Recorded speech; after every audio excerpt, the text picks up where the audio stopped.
अरे सासू माँ गुस्सा क्यों कर रहे हो? मैंने बर्तन धोकर सुखा दिए थे। अब कुत्ता आके उसमें टट्टी करके चला गया तो उसमें मैं क्या करूं? क्या आपने वो टट्टी चॉकलेट आइसक्रीम समझ के खा ली? सासू माँ कम से कम सूंघ तो लेते। माना आपकी बेटी टट्टी जैसा ही खाना बनाते, उसमें कुछ फर्क समझ में नहीं आता, लेकिन उसका मतलब ये थोड़ी है आप टट्टी खा लोगे। हालो हालो हालो। खामोखा तूने उस रिक्शा वाले को 5 रुपए ज्यादा दे दिए। उसको रिक्शा चलाने हो तो झूठे रखने चाहिए ना। ये सब लोग जानबूझ के ऐसा करते हैं।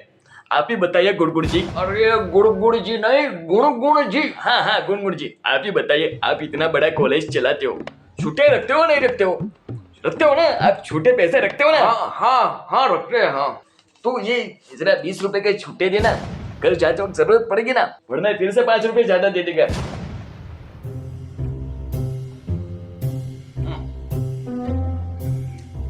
बताइए जगदीश भाई, क्यों तकलीफ दी है अब खुद को यहाँ आने की? ओह, ये मेरे दोस्त का बेटा है।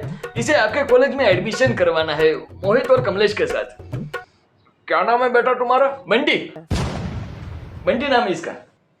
पहले कहाँ पढ़ते थे? मुंबई पढ़ता था पहले, अपना मुंबई में। 12वीं में कितने % है? 70% है इसके। 70, होशियार है। बेटा पाइथागोरस थ्योरम का फॉर्मूला बताओ।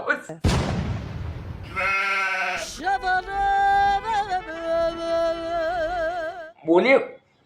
नहीं बोलिए। अब बोलना मादर भगत।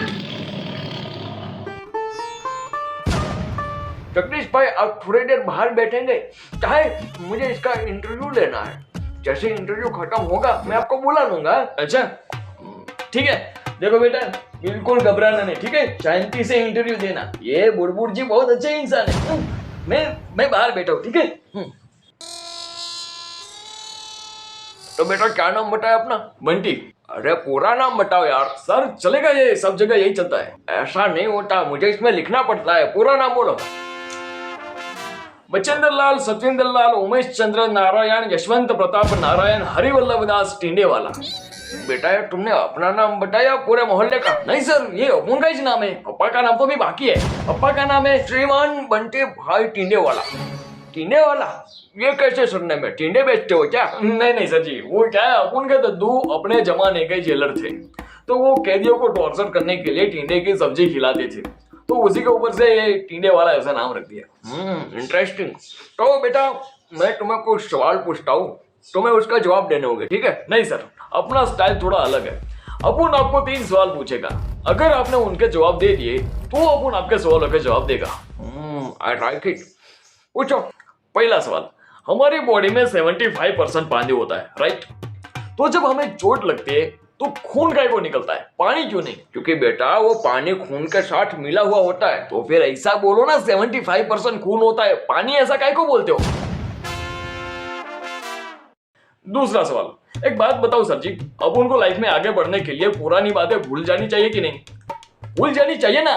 भूल जाना चाहिए। तो आप क्यों नहीं भूल रहे हो यार? अकबर, बिलबर, बादशाह, हुमायूं कौन है, कहां से आया, क्यों आया, किसने किसको मारा? अरे फाड़ में जा यार, आगे बढ़ो ना, कुछ अच्छा सिखाओ यार। बेटा वो हमारा इतिहास है, हमें उसे याद रखना चाहिए। अरे तो आप रखो ना याद, हमसे क्यों याद करवा रहे हो यार? और इतना याद रखने का है तो किसी किताब में लिख दो और अलमारी में रख दो, जिसको याद करना होगा वो कर लेगा। आखिरी सवाल, 12 साल तक पढ़ाई करने के बाद किसी डिग्री के लिए, किसी सरकारी नौकरी के लिए या फिर किसी भी फील्ड में आगे जाने के लिए उसकी अलग से पढ़ाई करनी पड़ती है, और यही पढ़ाई हमारा फ्यूचर डिसाइड करती है। तो फिर यही सब अपन को बचपन से ही क्यों नहीं सिखा देते? ये 12 साल की मगजमारी काय को? बेटा बचपन से थोड़े आप डिसाइड कर सकते हो आपको क्या करना है क्या नहीं। तो बड़ा होके कौन सा डिसाइड करने देते हो आप? पैदा होते ही एक बच्चे के ऊपर ठोक दिया जाता है कि मेरा बेटा इंजीनियर बनेगा, मेरा बेटा डॉक्टर बनेगा, मेरा बेटा सरकारी नौकरी करेगा। वही बच्चा जब बड़ा होता है तो सोचता है कि अपन एक्टर बनेगा, अपन सिंगर बनेगा, अपन स्पोर्ट्स खेलेगा, अपन को जिस फील्ड में खुशी मिलती है अपन वो करेगा।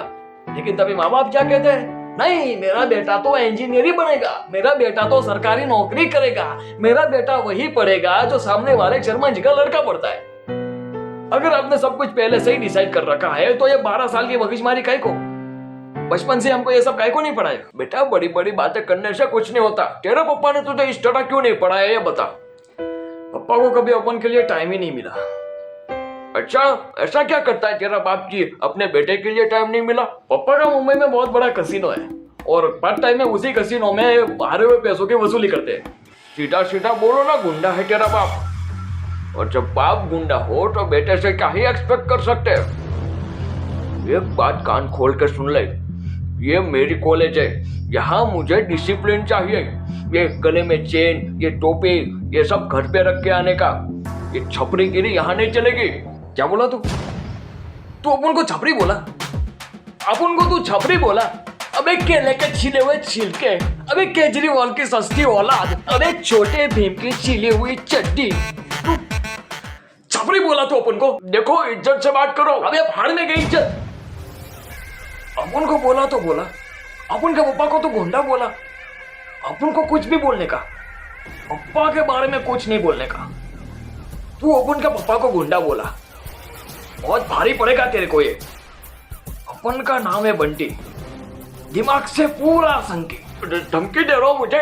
रुको, अभी तुम्हारे अंकल को बोलता हूँ। जगदीश भाई, 92 26 11 93 33 तेरी सास का नंबर है ना? तुम्हारे पास कैसा है नंबर? तेरी सास का AI से MMS बना के तेरे ही नंबर से वायरल कर दूंगा और फिर तेरी सास को भेज दूंगा। देखो, ऐसा मत करना, मेरी सास मेरा जीना आराम कर देगी। जी सर जी, हो गया इंटरव्यू।